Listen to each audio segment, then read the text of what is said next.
I've known God through my whole life. Like, my dad's a pastor, and I've grown up, thinking that faith is everything. And then I started smoking pot and like just totally forgot about it and didn't even care. Like, all I cared about was, getting high or drinking at a party or, what guys thought of me. And I got pregnant and had a baby. And like, when I got pregnant, it was just like a huge wake-up call. And when I stopped partying, I kind of just had to take a step back and be like, dude, who am I? Like, I don't even know myself anymore.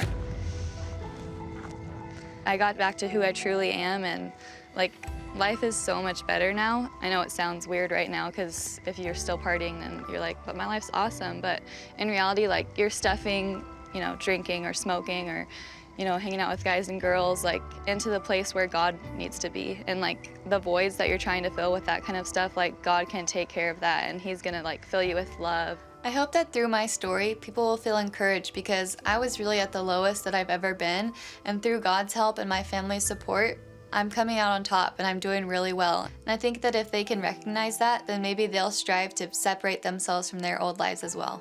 We're gonna do an activity. It's sort of like a time of repentance, and we're gonna pin it to the cross.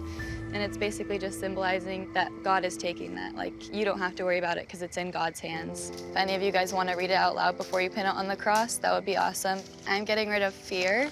I have a lot of fear in my life, just especially with Eden, like my daughter. I'm always worried, if something bad's gonna happen to her. Young people's doubts and fears, or am I enough? Do I really have something to say? And the answer is yes. I have a lot of fear in my life, and I want to get rid of that, and I know that God's gonna do that for me, so.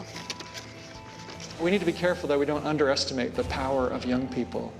I'm just getting rid of a false personality.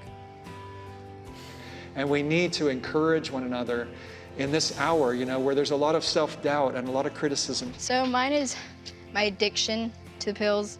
I really need to get my act together and get back in school. I'm not getting so smart anymore. I kind of did this just to make my dad happy, but in the end, I really benefited from this experience, and I'm glad that I went. Thank you guys so much for coming and being a part and listening to me talk. Great.